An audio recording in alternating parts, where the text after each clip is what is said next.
উৎসাহিত হব, আর কিছু মানুষ আমাদের কথা মনে রাখবে এবং তারা আমাদের জন্য কাঁদবে। এরপর সময়ের পরিক্রমায় আমরা আবার গায়রে মাজকুর হয়ে যাব।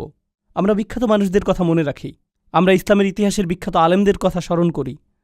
আমরা স্মরণ করি যেমন ইমাম শাফিঈর কথা রাহিমাহুল্লাহ বা ইমাম আবু হানিফার কথা রাহিমাহুল্লাহ। কিন্তু তাদের তো বড় পরিবার ছিল, কেউ তো তাদের পরিবারের কথা স্মরণে আনে না। তাদের অনেকেই আমাদের নিকট এখন অদৃশ্য। আমরা শাসকদের কথা মনে করি না, সেই সময়ের সম্পদশালীদের কথাও আমরা মনে করি না। আমরা ভালো চেহারার মানুষদের কথাও স্মরণে আনি না, আমরা জনপ্রিয়দের কথাও স্মরণে আনি না। বিখ্যাত মানুষদের কথা অথবা তাদের কর্মের কথা আমরা স্মরণে আনি না। তারা বিস্মরণের অতল গহ্বরে তলিয়ে গেছে, তারা আবার অপ্রাসঙ্গিক হয়ে পড়েছে। আর আল্লাহ আমাকে আপনাকে শিক্ষা দিচ্ছেন, তোমরা এই জিনিসের পেছনে ছুটে চলছ প্রাসঙ্গিক হতে, স্মরণযোগ্য হতে, আলোচিত হতে, ফলোয়ারদের সাথে যুক্ত হতে। এই জিনিসটাই ছিল তোমার সবচেয়ে কামনীয়, কিন্তু তোমাকে তো মূলত গায়রে মাজকুর হিসাবে সৃষ্টি করা হয়েছে। খুব শীঘ্রই তুমি আবারও গায়রে মাজকুর হয়ে পড়বে। তারা পুনরায় অপ্রাসঙ্গিক অবস্থায় প্রত্যাবর্তন করবে।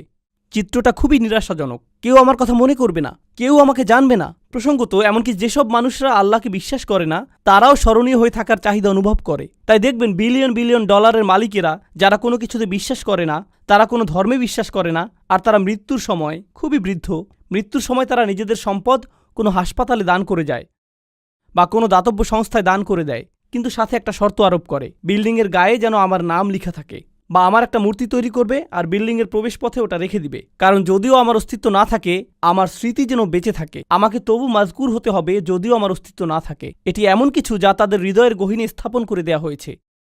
কিন্তু এই যে আকাঙ্ক্ষা, আল্লাহ একটি বাচ্চার ভেতরে এটি রেখেছেন, শিশুটির মনোযোগ পাওয়ার আকাঙ্ক্ষা, বা যে আকাঙ্ক্ষাটা আল্লাহ মানুষের ভেতরে রেখে দিয়েছেন, যা মাল্টি বিলিয়নিয়ার ডলারের সোশ্যাল মিডিয়া ইন্ডাস্ট্রির মূল চালিকা শক্তি। মানুষ যদি অন্যের মনোযোগ না চাইতো, সোশ্যাল মিডিয়ার জন্ম হতো না, এর অস্তিত্ব থাকতো না। এগুলো শয়তানি কোনো মেশিন না, এগুলো শুধু আমাদের আকাঙ্ক্ষাগুলো খেয়েই বেঁচে আছে। আমাদের এই আকাঙ্ক্ষাগুলো থাকার কারণেই এগুলো এদের মতো করে কাজ করতে পারছে।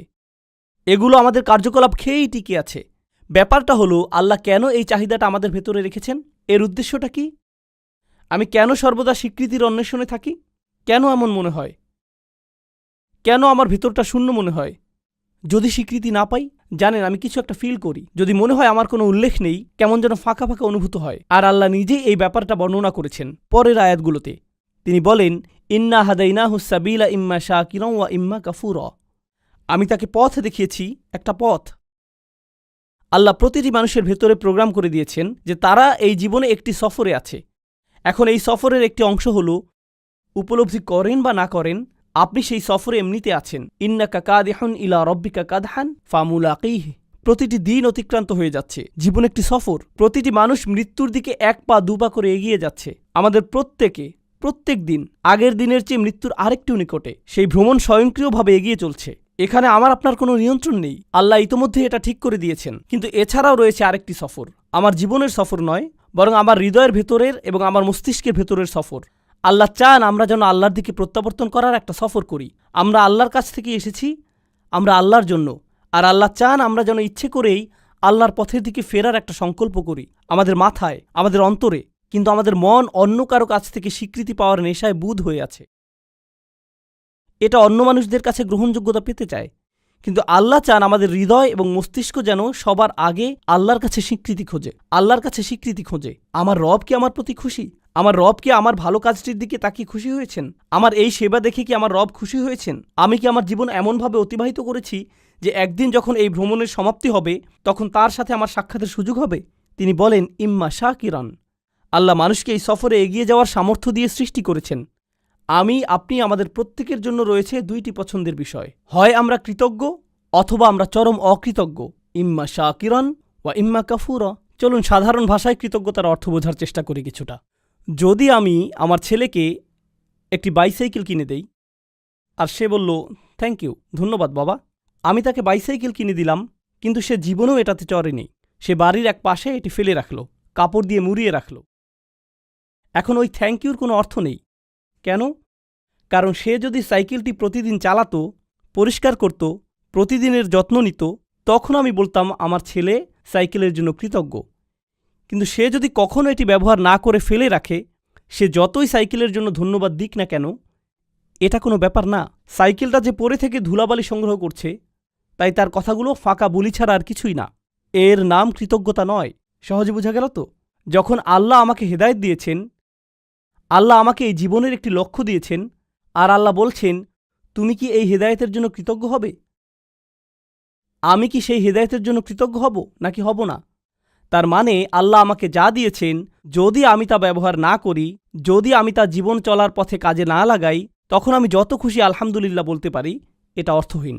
আমি তো উপহারটি ব্যবহার করছি না, আমি কোনোভাবেই এটি কাজে লাগাচ্ছি না। এটাই হলো ইম্মা শাকিরান ওয়া ইম্মা কাফুরা।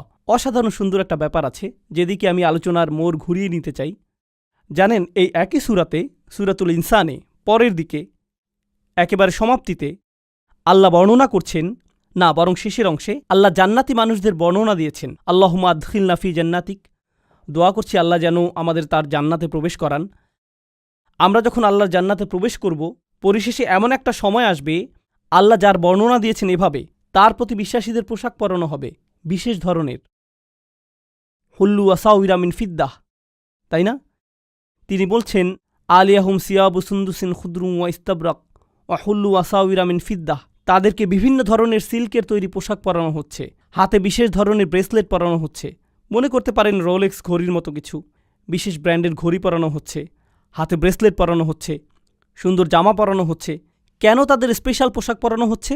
ভালো পোশাক পরেন কারণ বিশেষ কোনো অনুষ্ঠানে যোগ দিতে যাচ্ছেন, তাই না? আপনি উত্তম পোশাক পরেন যখন বিশেষ কারোর সাথে সাক্ষাৎ করতে যান। ঠিক একই আয়াতের পরের অংশে তিনি বলেন, ওয়াসাকাহুম রব্বুহুম শারাবান তহুরা। আর তাদের রব আল্লাহ তাদেরকে পবিত্র ড্রিঙ্কস পান করতে দিবেন। আপনারা সরাসরি আল্লাহর সাথে সাক্ষাৎ করতে যাচ্ছেন। আপনাকে বিশেষ পোশাক পরানো হচ্ছে জান্নাতে, কারণ আপনি আল্লাহর সাথে সাক্ষাৎ করতে যাচ্ছেন। এখন জান্নাতে যখন আল্লাহর সাথে আপনার সেই সাক্ষাৎটি হবে, আল্লাহ আমাদের সবাইকে তার সাথে সেই সাক্ষাৎটি করার সৌভাগ্য দান করুন। যখন সেই সাক্ষাৎটি হবে, তিনি আমাদের একটা ড্রিঙ্কস দিচ্ছেন, সুস্বাদু পানীয় দিচ্ছেন। আর যখন পবিত্র পানীয় আমাদের দিচ্ছেন, তিনি তখন আমাদের সাথে কথা বলছেন, ইন্না হাযা কানা লাকুম জাযাউন ওয়া কানা সাঈকুম মাশকুরা। এটিই তোমাদের বেতন, এটিই তোমাদের পুরস্কার, আর তোমাদের কর্মপ্রচেষ্টা ছিল প্রশংসাযোগ্য। তোমাদের চেষ্টাগুলো স্বীকার করে নেওয়া হলো। অর্থাৎ মানুষকে সৃষ্টি করা হয়েছে উল্লেখের অযোগ্য করে। মানুষ মরে যায়, এরপর অন্যরা হয়তো কিছুকাল তাদেরকে মনে রাখবে অথবা রাখবে না, কিন্তু আল্লাহ বলছেন, মহাবিশ্বের বয়সের চেয়েও বেশি সময় ধরে এবং যতকাল যাবৎ আকাশসমূহ এবং পৃথিবী বর্তমান আছে তার চেয়েও বেশি সময় ধরে আল্লাহ আমার চেষ্টাগুলোর কথা মনে রাখবেন। আল্লাহ তার স্বীকৃতি দিবেন। আল্লাহ বলবেন, তুমি উত্তম প্রচেষ্টা দেখিয়েছ, আর তার পুরস্কার তুমি এখন পাচ্ছ। আল্লাহ আমার স্বীকৃতি দেবেন, আমি তখন মাজকুর হয়ে যাব আল্লাহর নিকট। আল্লাহ নিজে আমার উল্লেখ করবেন। আমরা যে আল্লাহর জিকির করি, এটি একটি দিক। আর এই আয়াতে আল্লাহ আপনার জিকির করছেন, তিনি আপনার কথা উল্লেখ করছেন, তিনি আপনার প্রচেষ্টাগুলোর কথা মনে করছেন, তিনি আপনার চেষ্টাগুলোর স্বীকৃতি দিচ্ছেন। তো এখন আমি আমার চাহিদা সম্পর্কে শিখলাম যে এটা বৈধতা চায়, আমার স্বীকৃতি পাওয়ার চাহিদা, আমার উল্লেখ পাওয়ার আকাঙ্ক্ষা। আল্লাহ যে পিপাসা আমার ভিতরে স্থাপন করে দিয়েছেন, আর কোনো মানুষ সে তৃষ্ণা কখনো মেটাতে পারবে না। যখন অন্য কারো মনোযোগ চাইবেন বা অন্য কারো স্বীকৃতি চাইবেন, আপনি সর্বদা হতাশ হবেন। এরপর উপলব্ধি করবেন, যদি আপনি সত্যি কৃতজ্ঞ হন, যদি প্রকৃত শুকরগুজারি হন, তখন আপনি শুধু আল্লাহর কাছ থেকে স্বীকৃতি খুঁজবেন, শুধুই তার কাছে। এটাই আপনার জন্য যথেষ্ট। আর যখন তা যথেষ্ট হবে, জান্নাতে আল্লাহ বলবেন, এই যে তোমার স্বীকৃতি। এটা সেই একই সূরা। প্রসঙ্গত, যখন আমরা অন্যদের জন্য মঙ্গলজনক কিছু করব, ইউতঈমুনা তাআম, তারা অন্যদের আহার করায়, আল্লাহ বলেন, ইন্নামা নুতঈমু লিওয়াজহিল্লাহি লা নুরিদু মিনকুম জাযাআন ওয়ালা শাকুরা। এমনকি যখন আপনি অন্যদের জন্য ভালো কিছু করেন, আপনি তাদের নিকট প্রশংসা খোঁজেন না, আপনি থ্যাংক ইউ খোঁজেন না, আপনি তাদের কাছে স্বীকৃতি খোঁজেন না। এই কথা আপনি নিজেকে মনে করিয়ে দেন এবং তাদেরকেও। আমি আপনাদের কাছে কিছুই চাই না, আমি শুধু আল্লাহর সামনে কিছু নিয়ে দাঁড়াতে চাই। আমি শুধু চাই আল্লাহ দেখুক আমি কি করেছি। আমি শুধু চাই আল্লাহ যেন আমার এই কাজে খুশি হন। এটাই আমার সমস্ত চাওয়া। আর এই শিক্ষাটি আল্লাহ আমাদেরকে এই সুন্দর সূরার একেবারে কেন্দ্রে প্রদান করেছেন, স্মরণীয় হওয়ার প্রশ্নের মাধ্যমে। আমাদের তাদের অন্তর্ভুক্ত হওয়া যারা আল্লাহর প্রতি কৃতজ্ঞ, আল্লাহর প্রতি কৃতজ্ঞতার জিন্দিগি যাপন করা। একদিন এমন বিষয়ে পরিগণিত হবে, আমাদের তাদের অন্তর্ভুক্ত হওয়া যারা আল্লাহর প্রতি কৃতজ্ঞ, আল্লাহর প্রতি কৃতজ্ঞতার জিন্দিগি যাপন করা একদিন এমন বিষয়ে পরিগণিত হবে যখন আল্লাহ আমাদেরকে স্বীকৃতি দেবেন। ঠিক এই ভ্রমণটি এখানে ঘটেছে। এই সূরার একেবারে শুরুতে আপনারা দেখবেন আল্লাহ উল্লেখ করছেন, আমরা আমাদের মায়ের গর্ভে ছিলাম। আর মায়ের পেটকে বলা হয় রাহাম, গর্ভকে বলা হয় রাহাম। আর সূরার সমাপ্তিতে আল্লাহ বলেন, ইউদখিলু মান ইয়াশাউ ফি রাহমাতিহি। তো তিনি আশারা ইলা রহমা ফিল বিদায়া, তিনি রহমের দিকে ইঙ্গিত করলেন সূরার সূচনাতে। আর উপসংহারে তিনি বললেন, তিনি যাকে চান তার রহমাতে প্রবেশ করান, অর্থাৎ তার জান্নাতে। ঠিক যেভাবে আপনার প্রতিটি চাহিদা পূরণ করা হচ্ছিল আপনার মায়ের রাহামের ভিতরে, সেটা ছিল রাহামের প্রথম এপিসোড। আর রাহামের শেষ এপিসোড আমার আপনার জন্য অপেক্ষা করছে, আর তা হলো আল্লাহর রাহমা আসলে, আর তা হলো জান্নাতে প্রবেশ। আল্লাহ আমাদের সবাইকে তার জান্নাত প্রদান করুন। আপনাদের অনেকেই গ্র্যাজুয়েট হচ্ছেন বা গ্র্যাজুয়েট হয়ে গেছেন, পেছনে বহু স্মৃতি রেখে যাচ্ছেন, চমৎকার সব স্মৃতি, বন্ধুত্বের, শিক্ষার, অভিজ্ঞতার। এই ভার্সিটিতে, এই স্থানে, এই ধরনের স্থানগুলো একসময় নিজের কাছে নিজের বাড়ির মতো মনে হয়, আমার অবিচ্ছেদ্য অংশে পরিণত হয়। এরপর কয়েক বছর পার হওয়ার পরে আপনার তখন চাকরি থাকবে, বিয়ে করবেন, ব্যস্ত হয়ে পড়বেন, আরও কত কিছুতে। হঠাৎ একদিন সিদ্ধান্ত নিলেন নিজ ভার্সিটিতে বেড়াতে আসবেন, ঠিক শুধু অতীত স্মৃতিগুলো মনে করতে। আবার ভার্সিটিতে ঘুরতে এলেন, তখন লক্ষ্য করেছেন দেয়ালগুলো আগের মতোই আছে, রাইট? রেস্টুরেন্টটাও আগের মতোই, বন্ধুদের সাথে যে জায়গাগুলোতে আড্ডা দিতেন তাও আগের মতোই আছে, অজুর জায়গাটাও একটুও বদলায়নি, কিন্তু আশেপাশের সবগুলো মুখ